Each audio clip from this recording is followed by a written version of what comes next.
Joy University, best emerging university in South India. For admissions, contact. మీరు love marriage ఏంటి కాదండి, arrange marriage. Arrange marriage. పాప ఏం చదువుతుందండి రైట్ పాప right now she completed her BBA అండి. Okay. She's planning to pursue her masters in Australia.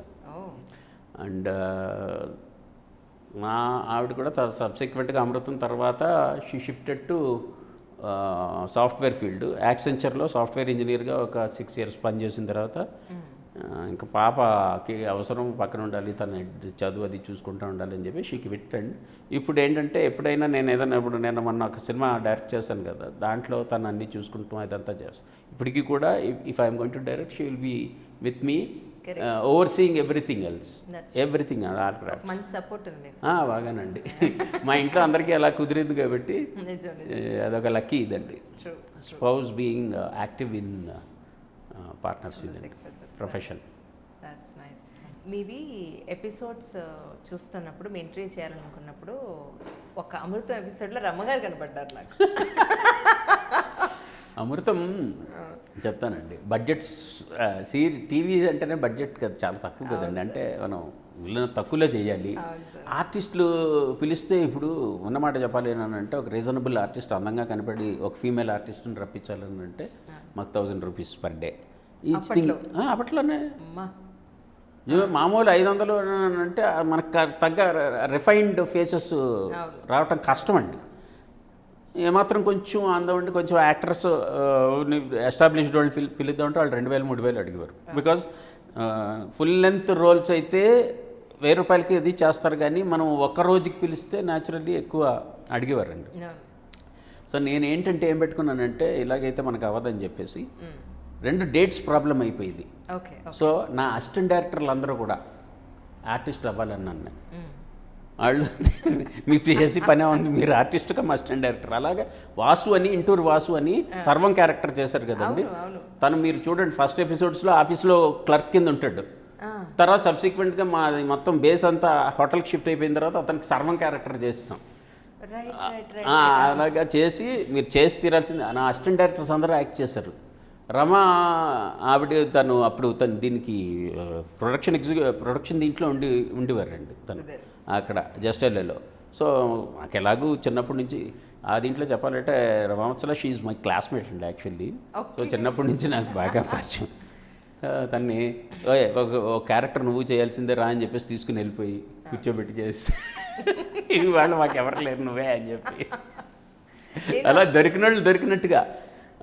ఎంతమంది పిల్లలు కావాలంటే మా ఇంట్లో పిల్లలు భైరవ సింహ వీళ్ళందరూ కూడా యాక్ట్ చేస్తారు. చిన్న చిన్న చిన్న పిల్లలు దీంట్లో ఇంకా మన కిమ్స్ భాస్కర్ రావు పిల్లలు, తర్వాత గురవారెడ్డి గారు, సన్షైన్ గురవారెడ్డి గారి పిల్లలు, డాక్టర్ గురవారెడ్డి గారి పిల్లలు, వాళ్ళందరితో కూడా యాక్ట్ చేయించేసేవాళ్ళం. వాళ్ళు రమ్మని వాళ్ళ చిన్నపిల్లలు ఏంటంటే వాళ్ళు రమ్మని వాళ్ళంటే చేయించడం ఇలాగే ఎవరికాళ్ళే. సో చుట్టాలు ఏదంటే మనకి అసిస్టెంట్ డైరెక్టర్స్ ఎవరైనా తెలిసిన వాళ్ళు ఆ రకంగా. ఒకసారి మన తినున్నారు కదా హను ఆర్పుడి, తను కూడా అమృతంకి ఫస్ట్ అసిస్టెంట్ డైరెక్టర్గా జాయిన్ అయ్యాడు. తను ఒకసారి నేను ముగ్గు ఎపిసోడ్ చేస్తున్నా నా ఇనీషియల్ డేస్లో. సంక్రాంతి ముగ్గు అమ్మాయిలు కావాలి, గృహిణులు కావాలి, ముగ్గుల కాంపిటీషను. మనకేమో బడ్జెట్లో అంటే హీ టుక్ దట్ ఇదండి, నేను తీసుకొస్తాను మీకు ఎందుకండి అని చెప్పేసానని. తన దిల్సుఖ్ నగర్లో ఉండేవాడు. తనకు తెలిసిన కాలనీలో ఉండే మహిళా మండలిని అందరినీ తీసుకుని వచ్చేసాడు. మీరు ముగ్గుల కాంపిటీషన్ మీరు టీవీలో కనపడతారు రండి.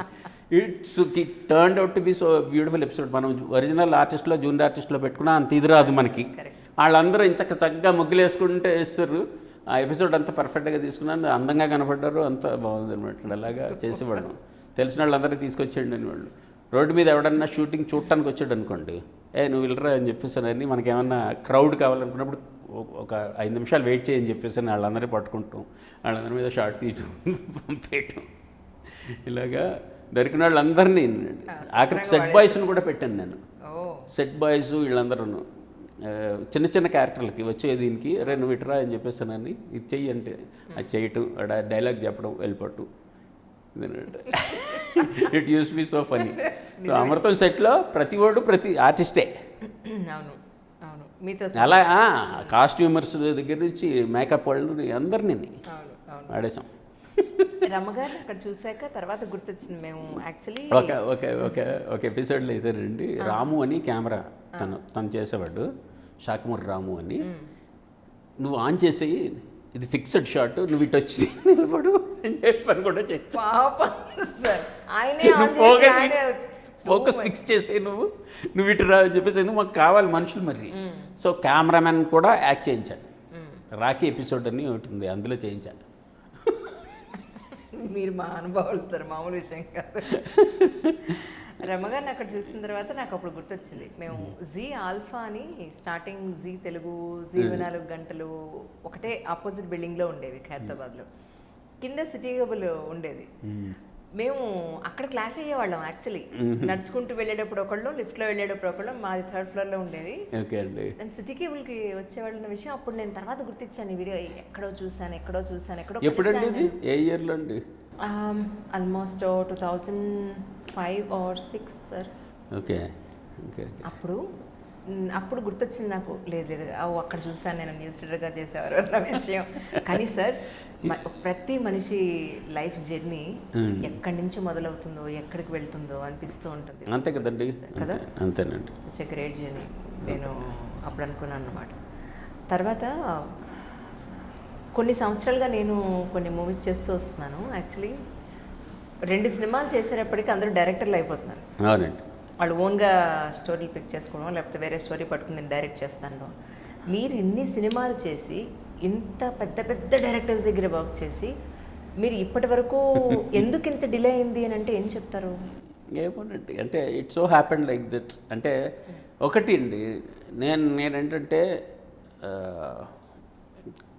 కథ విషయంలో నేను కాంప్రమైజ్ అవునండి. నేను అనుకున్నది చేసే వీలు ఉండాలి. నా ఫస్ట్ ఇదే. నేను ఏమనుకున్నా అంటే, నేను అసిస్టెంట్ డైరెక్టర్గా నా స్టింట్ అయిపోయిన తర్వాత రాఘవేంద్ర గారి దగ్గర నేను ప్రొడక్షన్లో జాయిన్ అవడానికి కూడా ఏంటంటే, మనం డబ్బులు సంపాదించి మన సినిమా మనమే డైరెక్ట్ చేసుకోవాలి. అప్పుడు నో పర్సన్ వుడ్ ఇంటర్ఫియర్ అన్న ఉద్దేశం అనమాట. డబ్బులు సంపాదించుకోవాలి, సినిమా చేయాలి అనేది. సరే, సబ్సిక్వెంట్గా కుదరలేదు. అందులో ఒక ఎదురు దెబ్బ తగిలింది.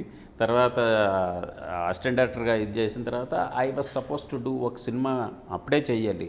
ఇది అమృతం సినిమా కూడా చేద్దామని అనుకున్నామండి. కానీ కుదరలేదు అప్పుడు, వాళ్ళ కారణాల వల్ల కుదరలేదు. ఆ తర్వాత రాజమౌళి బాగా సింహాద్రి సినిమాతోటి బాగా బిజీ అవటం, ఇందులోకి రావటం, కథలు చేసుకుంటూ చెప్దాంలే అని చెప్పేసి నన్ను అనుకుంటూ అట్లా డాట్ చేయింది. మర్యాద రామన్ తర్వాత కూడా నేను చేద్దాం అనుకుని ఒక సబ్జెక్ట్ రెడీ చేసుకున్నాను. మొత్తం హీరోలకు కొంతమందికి చెప్పానండి, ఆగమనటం, తర్వాత చేద్దాం అంటాం, అలా ఇదైంది. So finally I got my break with నేను అనుకున్న సబ్జెక్ట్ని ఇది చేద్దామని అనుకుని చేసిన తర్వాత ప్రొడ్యూసర్ తన కన్స్ట్రెయింట్స్లోంచి హీ షెల్వ్డ్ ఇట్. అంతా రెడీ అయ్యి ఉంది, ఆయన ఎప్పుడు రిలీజ్ చేసుకుంటే అప్పుడు రిలీజ్ చేసుకుంటాడండి, అదొకటి. బట్ తర్వాత హిందీలో లక్కీగా ఆపర్చునిటీస్ రావటం మొదలుపెట్టినాయండి. నా ఐడియాస్కి Hindi would be better, Hindi medium would be better ఇది అని చెప్పేసి అని కూడా అనుకుంటాం జరిగిందండి. తెలుగు చేయకూడదని కాదు, ఐడియాస్ ఎక్కువ హిందీ ఆడియన్సెస్కి వర్కౌట్ అవుతాయేమో అని ఒక అనుమానం. మేబీ అది నేను రైటా కాదా అన్నది నేను చేసిన తర్వాత తెలుస్తుంది. అంటే నేను రీసెంట్గా చూస్తున్న ట్రెండ్ ఏంటంటే, 1 లేదా 2 సినిమాలు అసిస్టెంట్ డైరెక్టర్ చేయగానే తన ప్రయత్నాలు చేసి ఖచ్చితంగా నా ఓన్గానే చేయాలని వెయిట్ చేసేస్తున్నారు. ఇప్పుడు మీరు అన్నట్టు నేను డబ్బులు సంపాదించి నా డబ్బే నేను డైరెక్ట్ చేసుకోవాలన్న పాయింట్లో మీరు ఆలోచించారు. బట్ నేనేంటంటే అదేనండి, అంటే చెప్పచ్చండి, అంటే చిన్నపాటి ఉన్నమాట చెప్పాలి అని అన్నట్టండి. వాళ్ళకి లేనిపోని ఇది కొంచెం చెప్పాల్సి ఉంటుందండి, అది నాకు ఇష్టం ఉండదు. నేనేమంటానంటే, ప్రొడ్యూసర్ రైట్ అఫ్రంటే చెప్తాను, మీరు పెట్టిన డబ్బులు, మీరు 1 కోటి రూపాయలు పెడతారో 2 కోట్ల రూపాయలు పెడతారో అది పోయినాయి అనుకుని చెప్పేసి దిగండి, అవి రావు అని చెప్పేసుకుని దిగండి. అబ్సల్యూట్ జీరో అనుకుని దిగితే అప్పుడు ఇది అవుతుంది. మీరు ఇందులో మీకు 2 కోట్లు పెడుతున్నాం కదండి, లేదా 3 కోట్లు పెడుతున్నాం కదండి, మనకు వచ్చేస్తాయండి, కనీసం ఒక 10-20 లక్షలు నష్టం వచ్చినా పర్లేదండి, మనం యూ కెన్ గ్యారంటీ దాట్ అండి, అది మనం చెప్పలేం. నేను అలాంటి ఫాల్స్ ప్రామిస్ చేయటం నాకు ఇష్టం ఉండేది కదండి. ఐ యూస్ టు సే, మొత్తం అంతా మీరు పోయిందని అనుకుంటే మీరు దిగండి, లేదంటే లేదు.